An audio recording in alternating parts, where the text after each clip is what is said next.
Muy buenas noches, queridos amigos. Aquí los saluda Janet Noltenius de Casa de la Cultura El Salvador. Quiero recordarles que nosotros somos una organización sin fines de lucro y que nuestra misión es sencilla, es educar, promover y celebrar las artes, cultura, historia de los salvadoreños y los salvadoreños norteamericanos, tanto en Estados Unidos como en El Salvador. Ya tenemos, Roberto, 5 años de existencia y bueno, y con la pandemia nos tocó lanzarnos al mundo virtual y que nos ha permitido conocer a mucha gente. Esta noche tenemos el placer de presentarles a ustedes a Edwin Roberto Galdames. Bienvenido, Edwin Roberto. Gracias, Janet, gracias por tenerme aquí.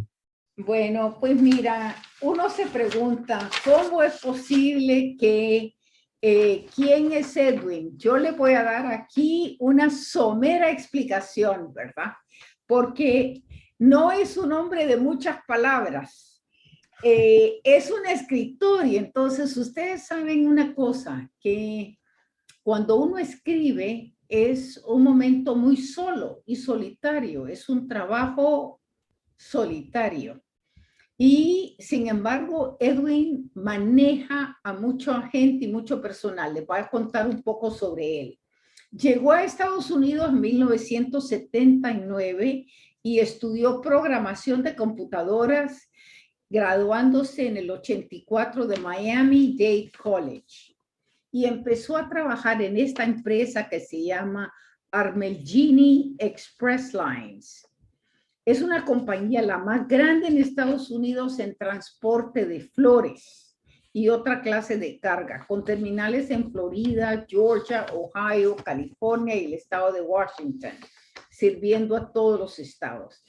Ha ocupado varios puestos administrativos en diferentes departamentos y en la actualidad es el manager de la terminal de Miami, la más grande, por estar en una ciudad que tiene puerto aéreo y puerto marítimo, ¿verdad? Internacional. También está encargado de todo un warehouse en la ciudad de Palm City, donde tienen edificios administrativos. Pero primero quiero que lo conozcamos un poco porque nos llega a nosotros a través, creo yo, de su hermana, ¿verdad, Roberto? Sí, siempre ella es la que me está incitando a que hable acerca de mi libro. Ella es quizá una de las personas que promueve más lo que yo escribo y siempre está diciéndome, podés hacer esto aquí, podés hacer esto allá. So, ella fue la que me indicó que podríamos hacerlo aquí. Bueno, porque en realidad saben ustedes que Edwin no dice mucho. Él habla de ser un administrador, un hombre de empresa, un hombre de transporte que ha luchado para poder en esa misma empresa ir escalando y escalando y escalando profesionalmente. Pero les quiero decir que ha escrito este libro en inglés que se llama Lucía, Facing Demons, enfrentándose a los demonios. Y es un libro muy interesante porque nos habla, y quisiera que tal vez Edwin nos hable sobre su libro y cuéntanos, ¿cómo fue que saliste de El Salvador y llegaste a la Florida y te quedaste en la Florida? Primero cuéntanos eso. Ok, bueno, es en realidad algo que tengo que dejarles saber para poder entender por qué es que me dieron las ganas de escribir. Mi papá se graduó en España del doctorado en jurisprudencia y ciencias sociales. Siendo él un abogado, fue alguien que era muy detallado. En todos los contratos uno tiene que leer hasta la más mínima cosa cuando se escriben o cuando se aceptan. Y entonces de él yo aprendí de que para poder hacer algo, uno tiene que estar constantemente viendo los detalles. Eso es algo que me ayudó para no solamente este libro, pero para todo lo que uno hace en la vida. Si uno no se da cuenta de los detalles en lo que podemos errar, vamos a cometer muchos errores, pero entre más chequeamos lo que estamos haciendo, salen mejor las cosas. De él agarré eso de ser detallado. Tengo una hermana, que me dijo que estuviera aquí. Ella es doctora en medicina de familia. Tengo un hermano también que es doctor en El Salvador. Él es internista. Tengo una sobrina en El Salvador que se graduó de psiquiatra. Ella hace lo mismo allá en El Salvador. Mis hijos también. Todos mis hijos han podido o han tenido la oportunidad y les ha gustado tocar un instrumento de música. Ah, mira qué Sí, bien. mi hija toca el piano, mi hijo toca la flauta, mi otro hijo toca el violín. Mi hijo mayor se graduó en la Universidad de Orlando eh, con una profesión de eh, media digital. Ujú. Pero toda su vida durante la primaria y la secundaria, él estudió arte, pintura, dibujo, eh, hasta que se graduó. Regresó a Miami y también hizo una maestría eh, en computadoras también. Mi hijo del medio también se graduó de la universidad aquí en Miami de psicología. Mi hija se graduó también en Tallahassee de Human Resources. Para que vean que en mi vida, a nosotros en toda la familia nos gusta el arte, nos gusta la música, nos gusta el dibujo, nos gusta la pintura y nos gusta también la escritura, la literatura. De ahí es donde quizás ya en mis genes ha salido de que necesito estar en el arte, porque uno no amanece al siguiente día y dice, necesito pasar 20 horas escribiendo y matando todo el tiempo que tengo libre para poder hacer esto. Como usted dice, este trabajo es algo solitario. ¿Y quién quiere pasar solitario escribiendo todo el tiempo libre cuando hay unas cosas más que hacer Lo mismo es con un instrumento. Nadie quiere levantarse y decir, voy a pasar 20 horas practicando el piano o 20 horas practicando un instrumento. Tiene uno que sentir la dedicación y saber de que entre más se practica y más énfasis se le ponen a las cosas, más se aprende y uno sube más en la cultura también. Pues qué fascinante pensar, y esto es realmente darse cuenta la herencia cultural de su familia, la herencia de gozar de las letras, Sí, la importancia de la palabra, la importancia de la cultura en general. así es. Eso es muy bello y yo creo que es un ejemplo para todos porque eso significa entrar y conocer todos los detalles, porque el ser músico, por ejemplo, es conocer otro idioma completamente, porque la música está escrita en otro idioma. Sí, sí. En realidad, y es una música muy matemática. Entonces, porque la música está basada en la matemática. Así es, y es universal. Uno puede leer música en cualquier idioma porque es algo universal. No importa que se hizo en Europa, en África, si uno lo puede leer, lo puede tocar. Así es, y eso es yo creo que es para nosotros aquí en la Casa de la Cultura tener a alguien que viene de una familia que entiende eso, que Sí, se ha dado cuenta de que todo es un instrumento. Entre más lo toca uno, mejor lo sabe tocar, así es. Sí. Entre ¿verdad? más se practica, mejor salen las cosas. Claro, y entonces a mí me parece fascinante, Roberto, que hayas decidido escribir un libro en inglés. Sí, bueno, eso, mucha gente me ha dicho, ¿por qué nunca has escrito algo en español? Yo he escrito cosas en español, nunca las he publicado, pero sí he escrito cosas en español, pero decidí publicar, esta no es mi primera novela, he decidido hacerlo en inglés porque es el, el país que me ha adoptado. Y entonces necesito reconocer de que vivo en un país en que el lenguaje es el inglés y para poder expresarme y darle las gracias a los Estados Unidos, dije, voy a hacer mi libro en inglés para propagarlo en el idioma que me ha aceptado estar aquí. Bueno, ese es un reto, es un verdadero reto, porque la verdad, uno es una persona diferente, dicen los turcos, por cada idioma que habla.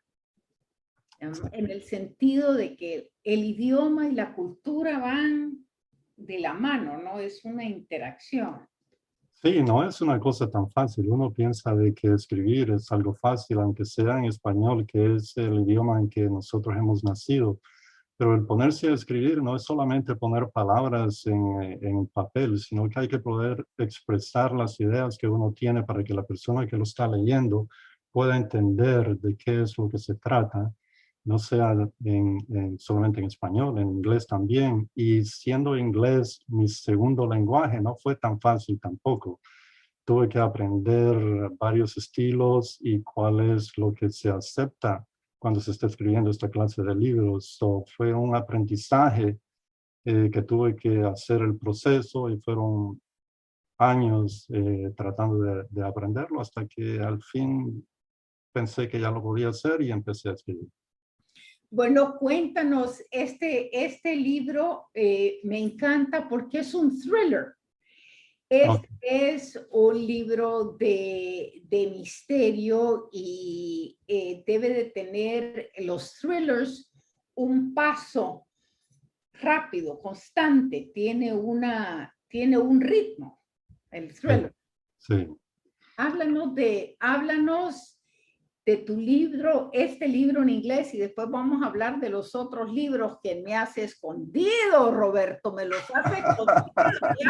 Ya me di cuenta. Entonces, cuéntame del libro en inglés primero. Cuéntame cómo fue primero que se te ocurrió escribir sobre un tema. Háblale del tema. Nuestra audiencia no sabe y yo los he mantenido así como thriller, esperando saber de qué se trata. Cuéntanos. Bueno, yo no tenía, cuando empiezo a escribir algo, nunca tengo un tema que digo, ok, ahora voy a escribir de esto. Hubieron tres cosas que me hicieron pensar y me hicieron decidir por qué agarrar este tema. El primero fue el lugar donde yo vivía en El Salvador, Santa Lucía, se llama Santa Lucía. Cuando uno vive en ese lugar, uno toma el nombre como algo que ya existe y que ya está dado. No, uno no se piensa, no se pregunta cuál es la razón de que este lugar se llama Santa Lucía. Ya uno lo toma como algo que está hecho. Pero estando aquí en los Estados Unidos, me di cuenta de que Santa Lucía existe en un montón de lugares. Aquí mismo en la Florida tenemos una ciudad que se llama Port St. Lucie, el puerto de Santa Lucía. Tenemos también las islas en el Caribe de Santa Lucía.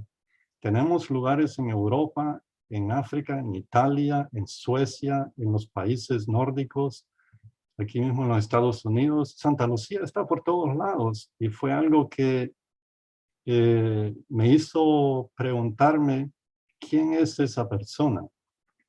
Entonces me puse a averiguar y me di cuenta de que Lucía nació en el Imperio Romano, en Italia, en la ciudad de Siracusa, en la isla de Sicilia, por allá por el año 283 después de Cristo. Ella nació en una familia muy acomodada, de un estado social alto y un estado adinerado. So, ella tuvo una buena vida cuando ella nació, sus padres tenían buena posición, pero cuando ella estaba pequeña, su padre se murió y entonces su mamá fue la que la crió. La mamá era cristiana y en esos tiempos todos sabemos de que ser cristiano era una pena de muerte. Había una persecución contra los cristianos en que los torturaban, los mataban, les hacían cualquier cosa. Los cristianos no tenían ningún derecho. Entonces, la mamá fue la que se encargó de darle la educación a Lucía y ella, siendo cristiana, le pasó las enseñanzas del cristianismo a Lucía. Lucía las aceptó y Lucía dijo de que ella iba a dedicar su vida a las enseñanzas de Jesucristo, que iba a permanecer pura y que iba a seguir su vida de acuerdo a las enseñanzas de los cristianos. Cuando su mamá se enfermó, ella tuvo una enfermedad, Lucía le dijo que peregrinaran a la tumba de Santa Ágata. Cuando estuvieron en Santa Ágata, Lucía sintió una visión que Santa Ágata le dijo a ella: Lucía, lo que me estás pidiendo, que es que sane a tu mamá, vos misma lo podés hacer. Tenés esos poderes. Y eso le dijo a Lucía de que por ser tan devota a Jesucristo, ella también tenía el poder de sanar. Su mamá se sanó y Lucía siguió su vida. Luego, cuando Lucía ya tuvo la edad de casarse, su mamá quería que se casara, no quería que estuviera sola. Pero Lucía ya había tomado la decisión de vivir para Jesucristo y de tener las enseñanzas de Jesucristo, y ella se negó a casarse. El muchacho que se quería casar con ella no le gustó eso y le dijo al gobernador de que Lucía no quería casarse, y eso era porque ella era cristiana y quería permanecer virgen. La quisieron encarcelar y le dijeron, el gobernador le dijo de que si renunciaba a Jesucristo y que volvía a adorar a los dioses paganos de Roma, que todo iba a volver a la normalidad de nuevo, pero ella no aceptó. Ella dijo de que su vida iba a ser dedicada a ayudarle a los pobres, a las viudas, a los huérfanos, a la gente necesitada. Ella había vendido ya un montón de pertenencias que tenía para poderles ayudar, que era lo que los cristianos tenían que hacer en ese entonces. Lucía fue una mártir durante el Imperio Romano. Con el tiempo, ella fue canonizada con muchos de los mártires de ese tiempo también, y por eso es que se le conoce ahora con el nombre de Santa Lucía. Esa fue la primera cosa que yo me puse a pensar: ¿quién era Santa Lucía? Y después me puse a averiguar todo esto y yo dije, ok, Santa Lucía, puedo ocupar el nombre de Lucía en la historia, y ella es en realidad el personaje principal de esta historia. Es como queriendo decir, si yo sigo a Lucía, sigo la luz. Ella es la que lleva la luz. Y siguiéndola a ella en este viaje que tiene, luchando contra estos demonios, el bien contra el mal, tenemos a un personaje que significa mucho en la vida de mucha gente, y ella es la que yo dije, ok, ella es la que va a ser la principal. Esa fue la primera cosa. La segunda cosa es mi esposa. Ella siempre me dice, cuando yo tengo que pedir un estimado a alguien, siempre tratan de tomarse ventaja. Lo inflan. En lugar de decirme lo que en realidad cuesta, es como que me lo quieran vender más caro. Ella siente que por ser mujer, su inteligencia es menospreciada y le quieren tomar provecho. Ese fue otro punto que yo dije, wow, puedo empezar a hablar también de los problemas que las mujeres tienen en su vida. Poder decir de que hay un problema social y un problema que tenemos que hablar acerca de por qué se trata así a la mujer. Ya relacioné a Lucía y relacioné este problema social que tenemos. La tercera cosa fue, yo tengo una hija, y como padre, nosotros siempre queremos tener a los hijos protegidos. especialmente si es una niña. Sabemos todas las cosas que pueden suceder afuera en la calle. Pueden ser raptadas, que sabemos que sucede por muchos lados. Claro, nosotros tenemos más experiencia que los muchachos cuando están creciendo. Cuando usted le dice a una niña o a un muchacho, no quiero que vayas a ese lugar por esto, por esto, por esto, ellos piensan de que uno no quiere dejarlos ir, pero en realidad uno lo que quiere es protegerlos. A una niña la pueden raptar, violar, pegarle, no se puede defender. Entonces yo dije, ok, ese es otro tema que puedo introducir. ¿Qué es lo que le sucede a las mujeres, además de ser menospreciadas en muchos lugares, además de tratar de ser abusadas? Tienen también todo esto que está en contra de ellas por ser el sexo femenino que no tiene tanto físico y es fácil. Sí. Entonces, esas tres cosas fueron las que me decidieron a empezar a escribir acerca de Lucía. La historia de Lucía es, si vamos a hablar de eso en este momento, me gustaría leerles un poco del libro. Yo lo empiezo con algo que dice, mio nome è la mia identità. Eso quiere decir, mi nombre es mi identidad. Y después digo, Angelo Benedetto, que no es una persona. Angelo Benedetto podría ser el nombre de una persona, pero en realidad no es una persona. Angelo Benedetto es el ángel bendito. Y estamos hablando ya un poco de la religión entre Lucía y que la identidad de Lucía es la persona que nos va a dar la luz y que es un ángel bendito también. Así es que como comienzo la novela. En el primer capítulo ya empiezo a proponer el tema. ¿Qué es lo que nosotros vamos a ver durante el periodo, durante la lectura de la novela? Se los voy a decir en inglés porque está escrito en inglés, pero también tal vez se lo pueda traducir al español. No, go right ahead, dele. Determined to inflict pain, to damage, and to show who was in command, the man released a vicious slap that cut through the air with a savage rage. He crushed the woman's face with a mutated force, a male gene that had finally transformed after centuries in the making. The woman felt his fury. When the world twisted along with her neck, she knew that she was eagerly unleashing it. Cruelty had changed him forever. Another violent slap, and she was no more.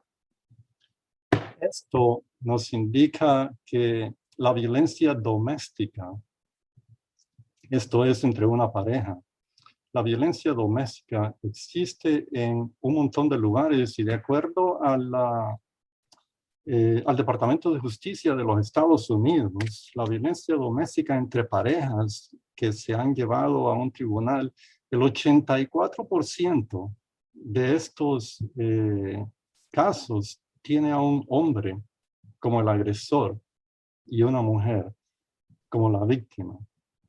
Eso es un número altísimo, 84% de todos los casos de violencia doméstica, la mujer es la que recibe todo.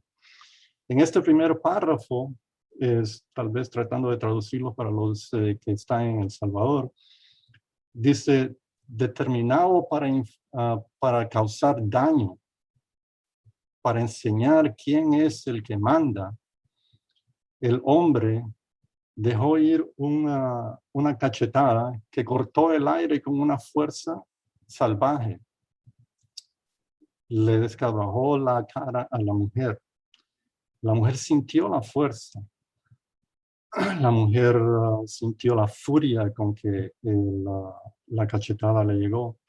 Y cuando el mundo dio vueltas con su cabeza, ella sabía de que el hombre estaba dejando ir esa cachetada con toda la furia que él tenía y con unas ganas que tenía.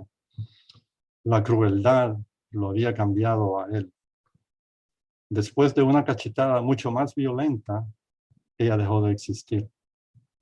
So, eso es lo que le sucede mucho en la violencia doméstica a algunas mujeres. Y en bastantes de estas situaciones, el alcohol está, está en medio de todo eso. Este primer párrafo es el que ya está poniendo el tema, a ver qué es lo que se va a desarrollar en la novela. Hay una estadística que dice que la mayoría de las mujeres que son víctimas de violencia de pareja también han sido víctimas del mismo delincuente. Entre las edades de 18 y 24 años, el 75% de las mujeres han sido golpeadas por la misma persona. El 76% entre las mujeres de 25 a 34 han sido golpeadas por la misma persona y el 81% de las mujeres de 35 a 49 han sido golpeadas por la misma persona. Esto nos indica de que cuando está en una relación que ya empezó a ser violenta, si la mujer no sale, las probabilidades de que vuelva a suceder de nuevo son altísimas. Son altísimas. So, tenemos que entender de que si vemos ese problema, en realidad la persona que está en esa situación es la que tiene que tratar de salirse de ella, porque al quedarse en una relación que es violenta, lo mismo puede seguir sucediendo. Muchas mujeres dicen, no, pero es que él algunas veces así es. Y lo que la mujer en ese momento está haciendo es que le está poniendo, de alguna manera está dándole justificación a lo que está sucediendo y se siente ella la culpable. Y en realidad la mujer no es la culpable, pero psicológicamente hay muchas veces en que la mujer se siente culpable. ¿Por qué está sucediendo esto? Me lo gané, es algo que yo debería, él me dijo que no lo hiciera y yo lo volví a hacer y por eso me lo gano. Y no es así. Entre más sabemos de que el individuo que está ocasionando la violencia no es alguien con el que tienen que estar, la mujer tiene que saber leer eso y salirse de una situación de esas. En el segundo párrafo, hablando siempre de la historia, Lucía Calderón vuelve en retrospectiva a la primera escena violenta que tuvimos y ella dice, Lucía Calderón had heard a very dry sound and the meaning had been clear, punishment. A whimpering voice and a terrified pleading had followed.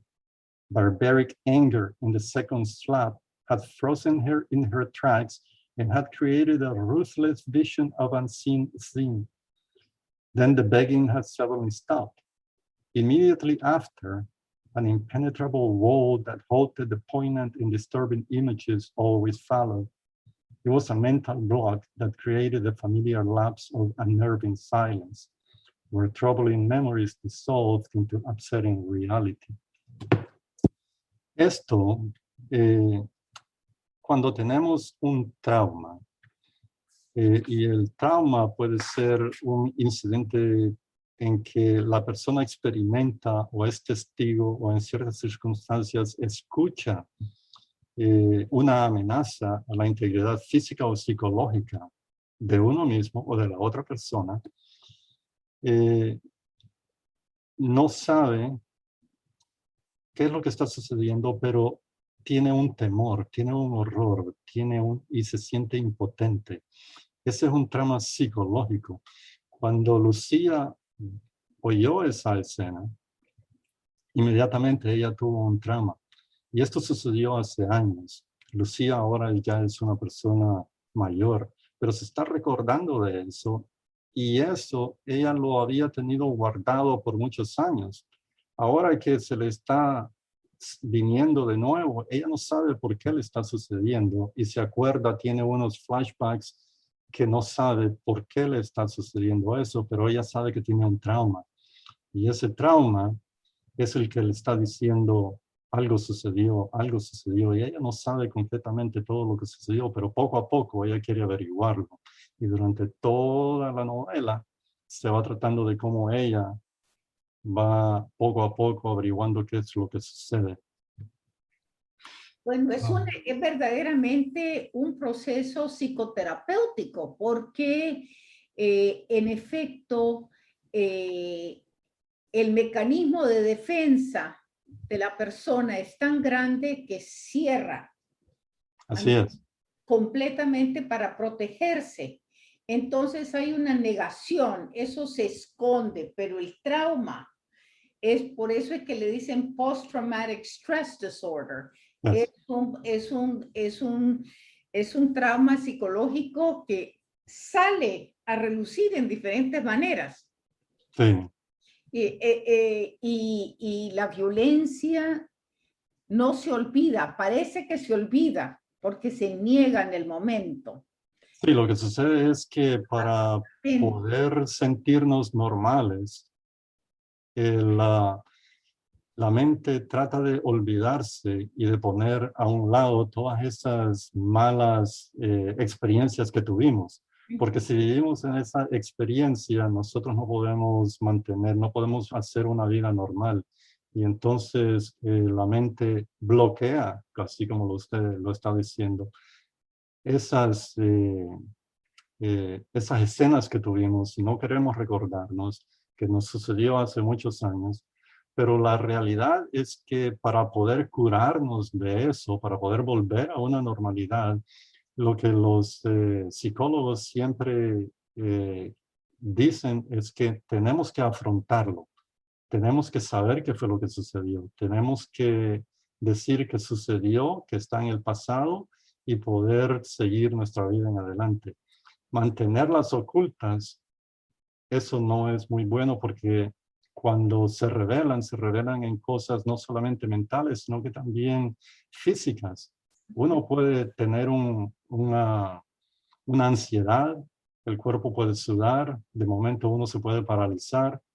Por eso es que es bueno siempre hablar de ellas, traerlas afuera, saber de qué existen y encontrar una solución para esos traumas que tenemos. Qué interesante pensar que tú empezaste a desarrollar esta trama pensando el lugar tuyo de origen, ¿no? Sí. Entonces, es decir, que en efecto has regresado al pasado y a entender el verdadero significado de la palabra Lucía para traerlo ahora, a poder utilizar toda esa historia para enfrentar una realidad que está sucediendo y que sigue sucediendo y que no ha parado ese trauma para la mujer. Así es.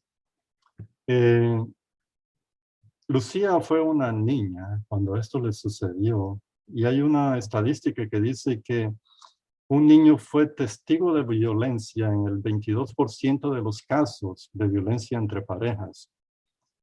En el 30 y el 60% de los autores de violencia de pareja también abusan a los niños en el hogar. Y existe un vínculo común entre la violencia doméstica y el abuso infantil. Entre las víctimas de abuso infantil, el 40% reporta violencias domésticas en el hogar. Y un estudio de América del Norte encontró que los niños que estuvieron expuestos a la violencia en el hogar tienen 15 veces más probabilidades de ser agredidos física y sexualmente que alguien que no vive en un lugar con violencia. UNICEF dice que la Junta Asesora de los Estados Unidos sobre Abuso y Negligencia Infantil sugiere que la violencia doméstica puede ser el principal precursor de las muertes por abuso y negligencia infantil en este país. Vivir en un lugar donde hay mucha violencia, los niños también son los que sufren.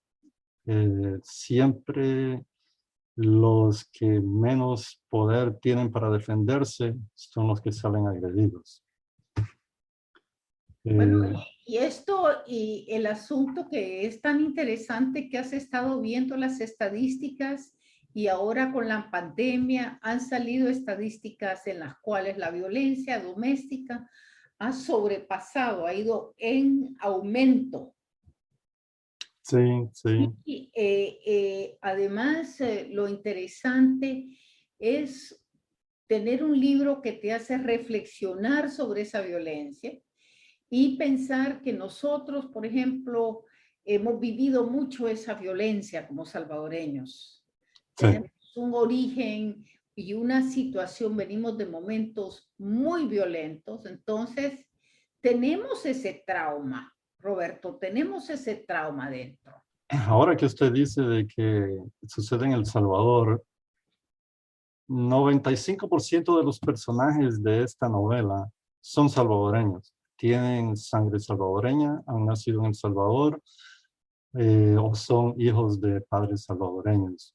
So, además de hacer la novela, también yo quería aumentar personajes de mi país para poder decir, por lo menos, aunque está escrita en inglés, también estoy recordando de mis rutas, de dónde vine, y aunque algunos de los personajes eh, sean malos, la maldad y lo bueno siempre existe en todo el mundo. En El Salvador existe tanto bueno como tanto malo, pero sí quiero decir de que muchos de los personajes son salvadoreños, son centroamericanos, de mi tierra, de mi sangre.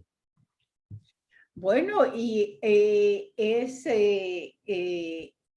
la has investigado bastante también, porque has tomado el tiempo para investigar todos estos datos.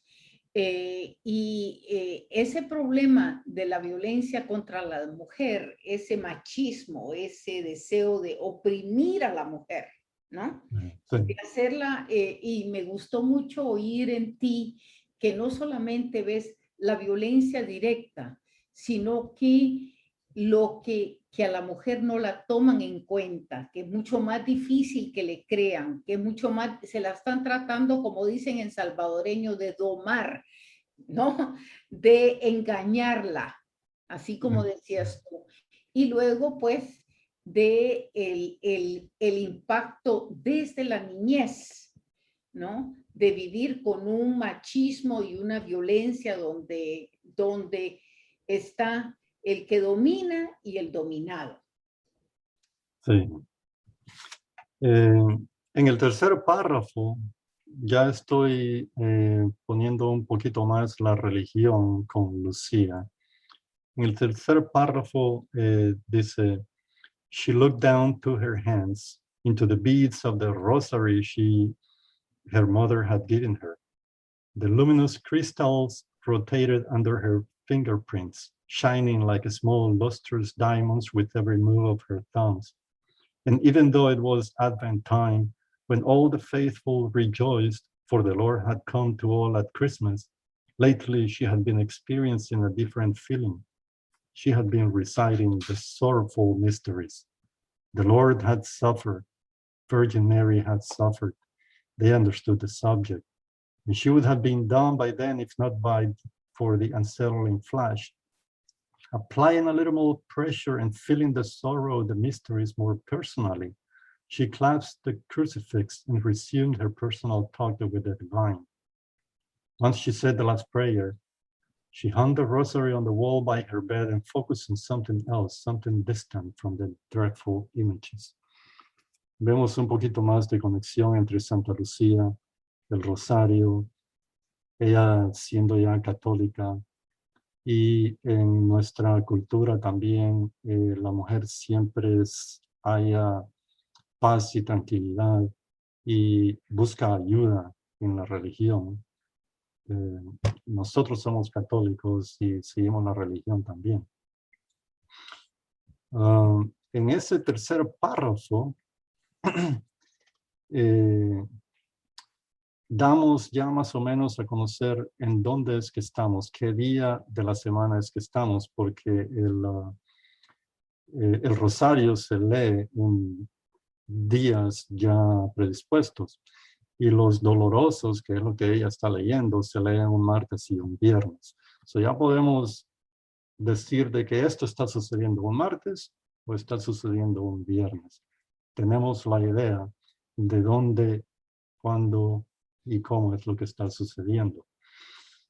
En esta novela también trato de hablar de la amistad. Hay muchos temas que yo trato de tocar.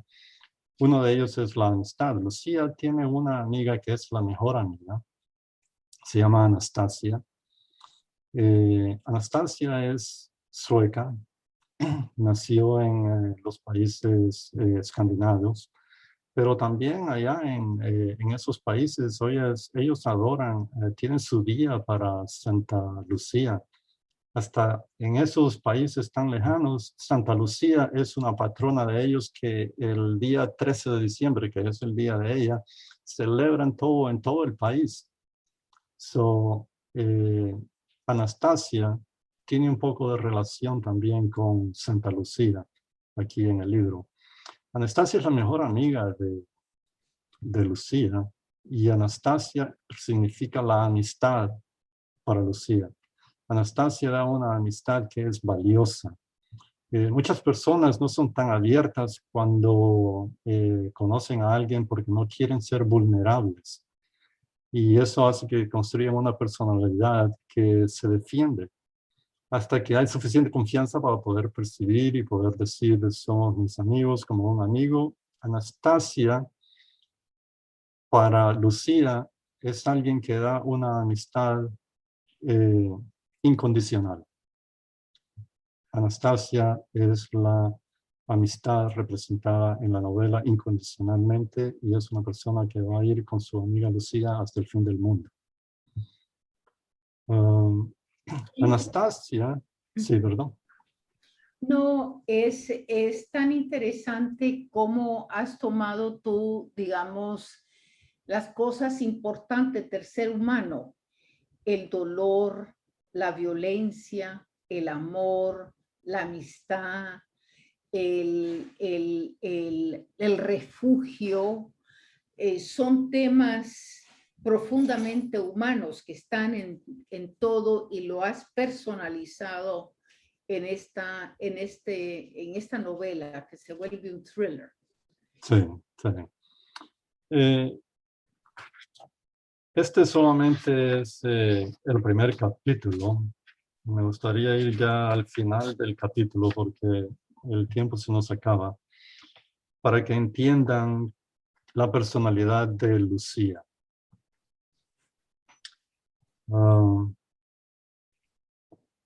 Lucía recordándose, ella se quiere recordar de qué fue lo que sucedió. Cuando ella ve la escena de la violencia, ella está viéndolo y de repente, cuando todo está sucediendo, ella siente que alguien la agarra y se la lleva a la oscuridad. Le tapa la boca y se la lleva, y eso es lo que a ella también la tiene perturbada. No es solamente que vio o presenció una escena violenta, pero también de que alguien se la llevó. Y eso es lo que Lucía ha bloqueado también, y eso es lo que ella quiere saber. ¿Qué fue lo que sucedió cuando se la llevaron? ¿La abusaron? ¿Qué fue lo que hicieron con ella? Y eso es lo que la tiene traumatizada. Pero también en su familia, el papá la ha educado de una manera de que el carácter de ellas es un poco fuerte. Aquí dice, she walked to the French doors facing the back of the house and stared at the garden, colorful, diverse, and beautiful. Her mom's presence radiated in the warmth of every placid detail of the house, as well as in every stage of her life, influencing each decision. Thank God, because without her mom's feminine touch, life under her father's scrutiny felt too demanding, too tough, too unyielding. She looked at her reflection in the glass, at her rough beauty, at her kind and fiery big dark eyes. Whether she liked it or not, she embodied her mother's delicate looks and her father's raw strength, both in genes and in training. Lucía era muy bonita, pero también era una persona fuerte, de un carácter fuerte. Y eso es la que la lleva a luchar, como Santa Lucía lo hizo, por las personas que lo necesitan. Y en su caso, ella está peleando por que la mujer no sufra tanto. Y por su propia sanidad mental, porque también También. ha tenido que enfrentar esos demonios internos y los demonios externos, Eso es. Usted ¿no? agarró la clave ahí. Facing demons no es solamente los que nosotros tenemos adentro, sino que los que existen afuera. No solamente los que existen afuera, pero también los que tenemos adentro. Y esos son los que nos debilitan. Yo te quiero decir que quienes están, alguna gente que te está viendo y saludando, y luego quiero que me cuentes de las otras cosas que has escrito. Nadie de Gons, Elaine Galdames y dos otras personas están viendo. Alexandra País, hola primito. Enna Schwartzman, José Galdames, Carlos Reyes, Nimia Bonilla, también Marvin Hernández, también Humberto Villapati. La conciencia es un proceso con presencia clara y lúcida. Es la naturaleza original de nuestra mente. Y aunque esté, espérate,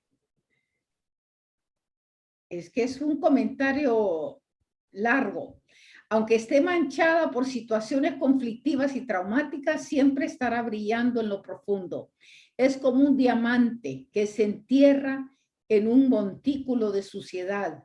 Se deja por medio año y unos años y 2 años y al regresar a desenterrarlo se lava con agua y surge el brillo del diamante.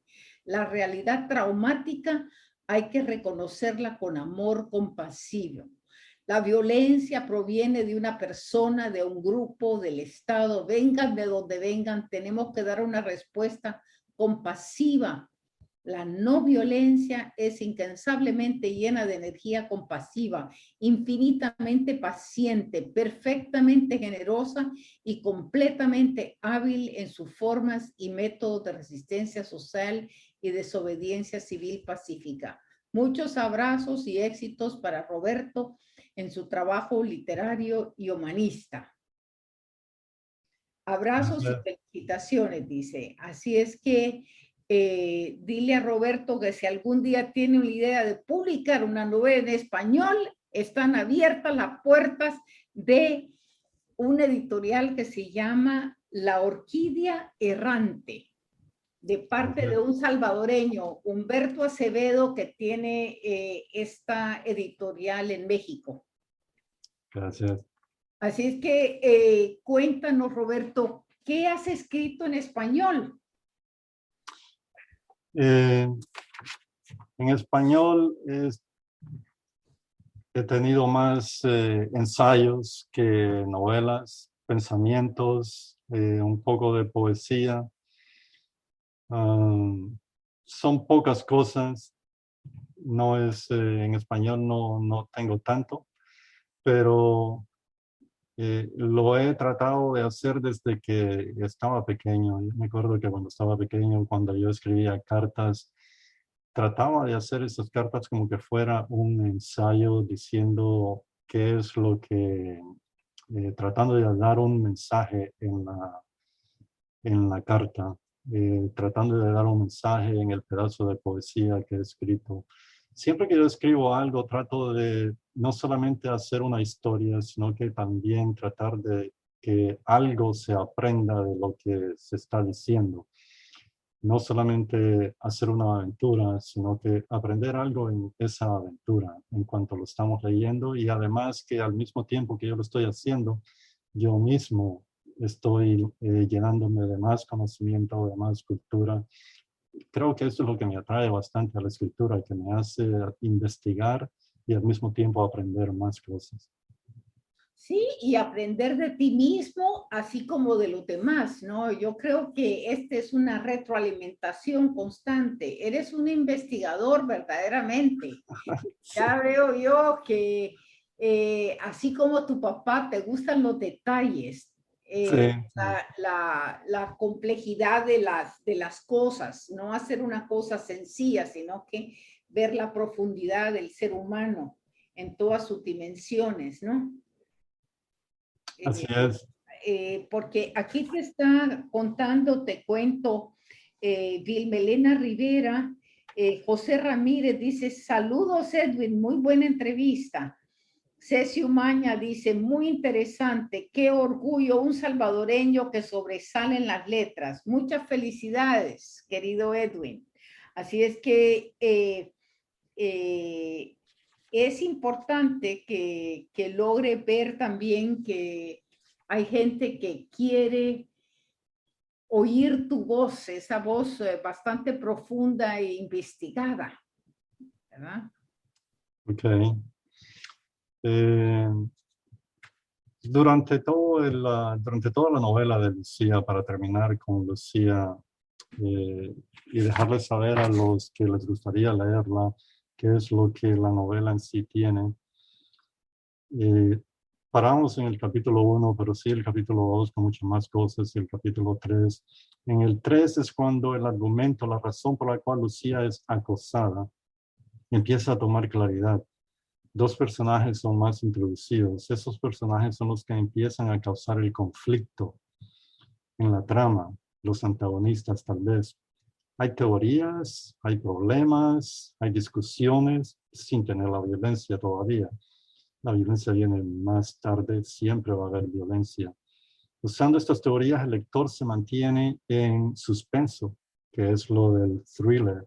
Hay suspenso en esta novela, no es solamente algo de historia, sino que hay suspenso, pasando página tras página, adivinando qué es lo que puede suceder, porque eso es lo que va a mantener al lector adivinando, tratando de decir por qué se metió ahí, por qué va a hacer esto, no, no hagas eso, no hagas eso, y de repente lo hizo, ¿por qué lo hiciste? Te dijo que no lo hicieras, y mantiene al lector ocupado pensando. Es cuando el lector entonces le empieza a tomar un poco más de ganas a la novela.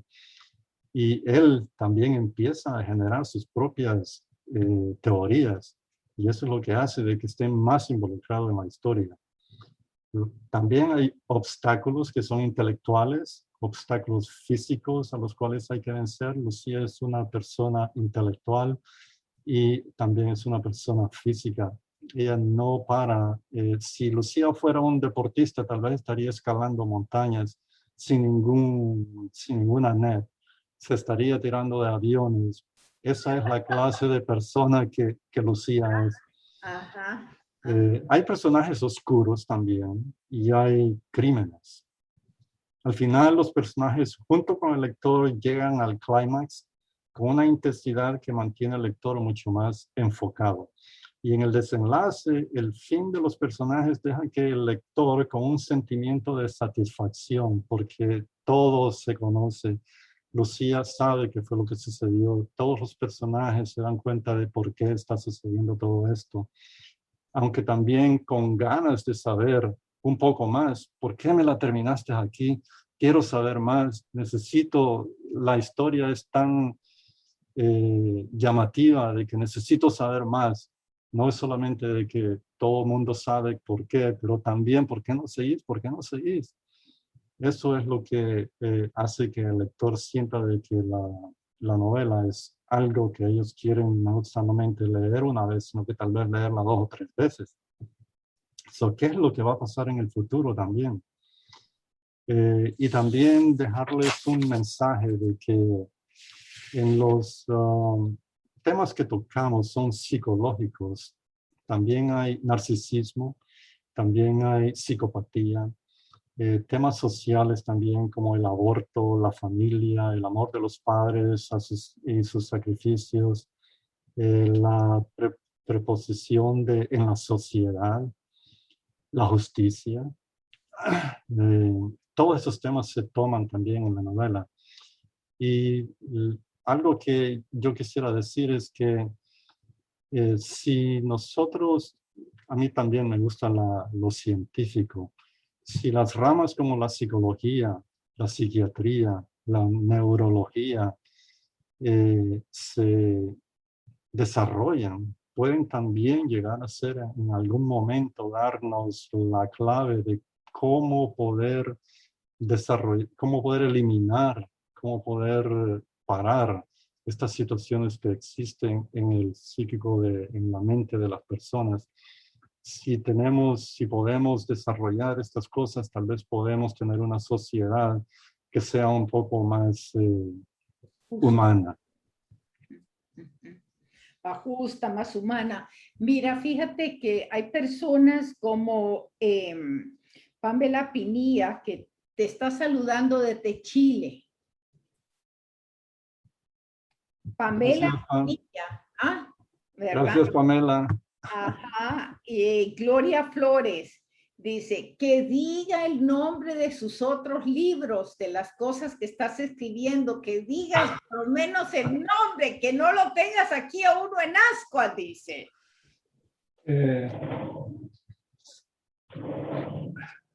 Tengo este también, An Imminent and Dangerous Quest. Esta es otra novela. Ajá. También está a la venta.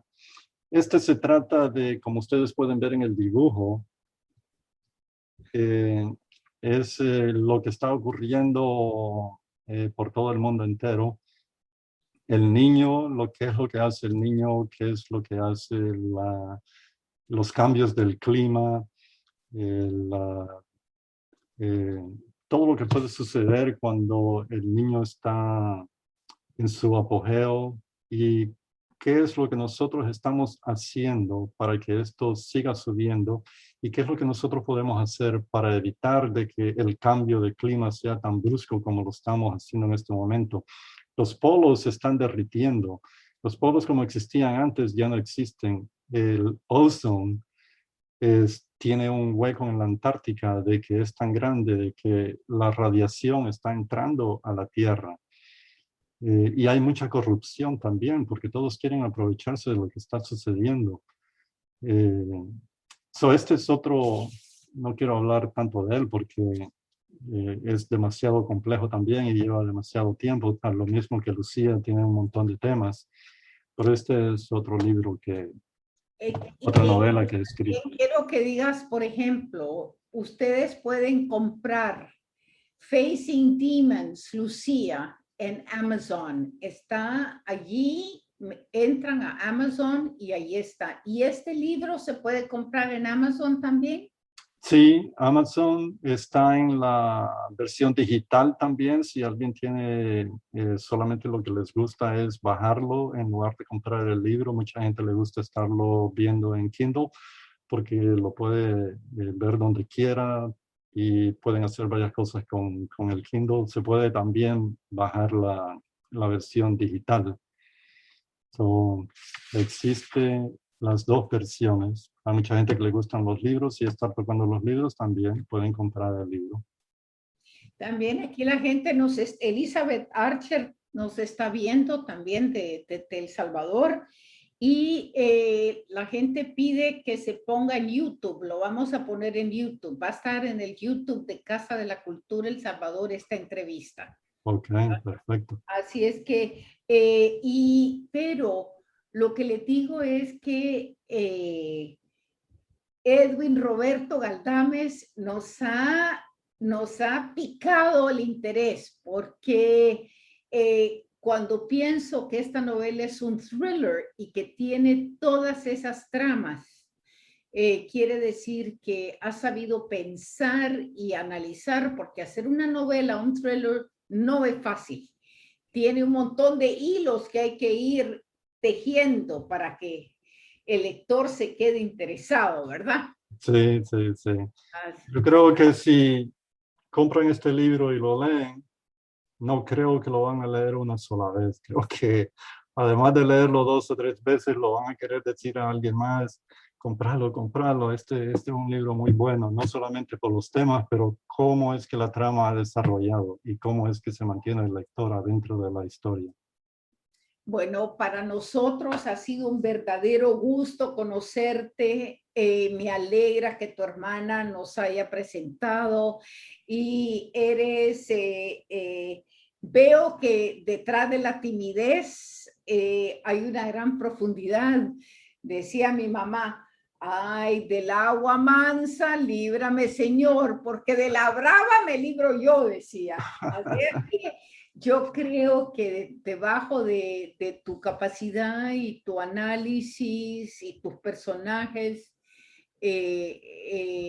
eres un autor muy comprometido con la ciencia, de dónde viene, estudiando esto profundamente para darnos personajes reales, complejos, y te lo agradecemos mucho.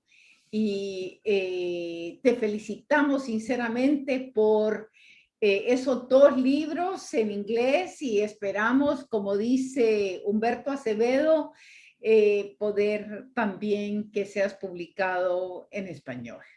El próximo lo vamos a hacer en español. Así está. Entonces, aquí estaremos en mucha espera, ¿verdad? Y nos tienes siempre a la orden. Ha sido un verdadero placer tenerte con nosotros. Se fue esta hora, ya viste, rapidísimo. Sí. Así es, pero para nosotros ha sido un verdadero placer y queremos felicitarte y felicitarte también por esa bella familia de músicos, artistas, intelectuales y pensadores. Así es, felicidades, felicidades a ti, a tu familia y hay que comprar el libro, ya el mío está de camino. Okay. Se atrasó, debería haber sido ayer y así es que me dejaron plantados los de Amazon.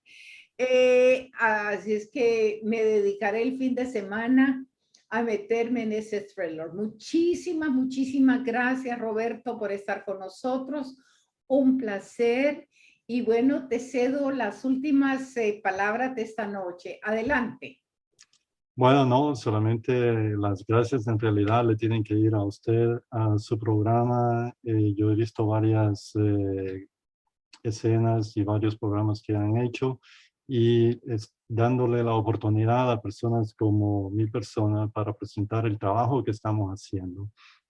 Eso es algo que en realidad es una gran ayuda para poder presentar a todos los, no solamente, porque yo he visto que no es solamente las cosas literarias, no es solamente el arte, hay muchas cosas culturales que ustedes están expresando también, como saber que la cultura del Salvador que estaban presentando el otro día. Gracias a usted por toda su atención, por darme la oportunidad, por estar aquí y estoy aquí cuando me necesiten. Bueno, muchísimas gracias. Un placer. Buenas noches a todo nuestro público y como siempre seguimos adelante. Mantengan en lo que tenemos en la cartelera para mañana. Estamos presentando a otra salvadoreña que ha escrito su primer libro. Así es que en honor al Día del Padre. Y felicidades a todos los padres un día antes del Día del Padre, a un padre que es muy feliz de ser padre. Entonces, muchísimas gracias a todos, muy buenas noches y hasta la próxima. Buenas noches. Los esperamos. Hasta la próxima.